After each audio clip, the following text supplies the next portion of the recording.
ఏకాంత ప్రార్థనకి నేను వెళ్ళినప్పుడు కరెక్ట్గా నాకు 2 అడుగుల దూరంలో నేను మోకాళ్ళుని ప్రార్థన చేసుకుంటున్న సమయంలో ప్రార్థన చేసుకున్నాను, కళ్ళు తెరిచి పాటలు పాడుతూ ఉన్నాను. నా మోకాళ్ళ ముందే కరెక్ట్గా 2 అడుగుల దూరంలో పెద్ద సర్పం, అది కూడా త్రాచుపామే. నేను కళ్ళు తెరిచి చూసేటప్పటికి నా ముందే ఉంది అది. కానీ అది నన్ను ఏం చేయకుండా దేవుడు దాన్ని పక్కకి పంపించాడు. వాస్తవంగా అది పడగెత్తి కొడితే నా కాళ్ళు దానికి చాలా దగ్గరలోనే ఉన్నాయి. కానీ నమ్మదగిన దేవుడు. కనీసం నేను భయపడటం కానీ లేకపోతే అక్కడి నుంచి పరిగెత్తడం కానీ ఏం చేయాలో నాకేం అర్థం కాలేదు. మౌనంగా చూస్తూ ఉన్నాను, దేవుణ్ణి స్తుతించుకుంటా. సైలెంట్గా అది వెళ్ళిపోయింది. అది మామూలు, నాకు జరిగింది మామూలు విషయం. కొంతమందికి నమ్మశక్యంగా ఉండదు, కానీ ఇది నిజం, నిజంగా నిజం. ఈ విషయాన్ని మీకు ఎందుకు చెప్తున్నానంటే, ప్రార్థన అనేది ఏదో ఒక సంగతికి సంబంధించిన విషయం అని కొంతమంది అనుకుంటారు. కాదండి, ఆత్మ సంబంధమైన విషయాలకే కాదు, భౌతికమైన విషయాలకు కూడా ప్రార్థనే మనకు దేవుడు చెప్పిన పరిష్కారం. ప్రార్థన చేయండి అన్నాడు, అంతే.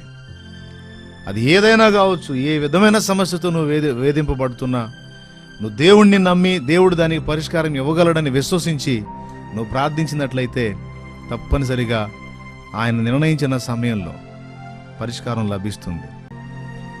కాబట్టి మనం ప్రార్థన చేయటం మొదలుపెట్టిన వెంటనే ఆన్సర్ వచ్చింది అనుకోవద్దు.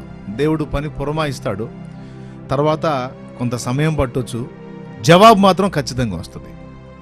నువ్వు అడిగింది దేవుని చిత్తానుసారమైందైతే, అది నీకు క్షేమకరమైందైతే తప్పకుండా దేవుడు నీ ప్రార్థనకు జవాబిస్తాడు. న్యాయమైన ప్రతి ప్రార్థనకు ఆయన జవాబిస్తాడు.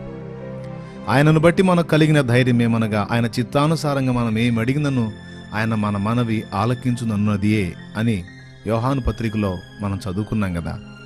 కాబట్టి ఇంకా ఆలస్యం ఎందుకు? ఇప్పుడే దేవునికి సమీపంలోకి వెళ్ళు, మోకాళ్ళుని ప్రార్థన చేయడానికి మొదలుపెట్టు. నువ్వెవరివైనా కావచ్చు, సోదరి సోదరుడా, నువ్వు ఏ పరిస్థితుల్లో ఉన్నా దానికి పరిష్కారం ప్రభు దగ్గరే ఉంది. విశ్వాసంతో మోకాళ్ళుని ప్రభువుకు సమీపంగా వెళ్ళు, ప్రభుతో మాట్లాడుకో, కన్నీరు గార్చు, దేవుణ్ణి అడుగు. అది ఏ విధమైందైనా సరే, నీకు ఆత్మ సంబంధమైన అక్కర్లా, భౌతికమైన విషయాల, తప్పకుండా దేవుణ్ణి అడుగు. ఎవరో దైవజనుడు చేయాలి, లేకపోతే ఇంకొకళ్ళు చేయాలని ఎవరి మీదనో ఆధారపడి ఏ మనుషుని కోసమో నువ్వు ఎదురు చూసే అవసరం లేదు. నువ్వుగా మోకాళ్ళు నీ ప్రార్థన చేస్తే నీకు అందుబాటులోకి రాకుండా దేవుడు ఉండడు. ఒక సేవకుడు నీ దైవజనుడు చేస్తేనే నేను వింటానని దేవుడు చెప్పడు. నువ్వు మోకాళ్ళు నీ దేవునికి దగ్గరకు వెళ్ళి, అయ్యా ప్రభువా సహాయం చేయమని నువ్వు మొరపెట్టుకుంటే నీ మొర్ర కూడా విని దేవుడు జవాబిస్తాడు.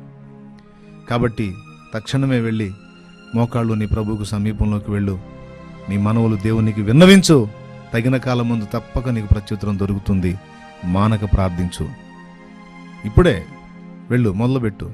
నువ్వు ఎంత బిజీగా ఉన్నా, ఏ పనుల్లో ఉన్నా కాస్త అవి పక్కన పెట్టి కాసేపు నీకు అవకాశం ఉంటే, వెసులుబాటు లేకుండా నువ్వు ఏదైనా ఇబ్బందికర పరిస్థితుల్లో ఉంటే నేను చెప్పను, కానీ నీకు కను తింటుంటే ఇప్పుడే అవన్నీ పక్కన పెట్టి వెళ్ళి మోకాళ్ళుని నీ మనవులు దేవునికి తెలియజేయి. దేవుని సహాయం నీకు తప్పక లభిస్తుంది.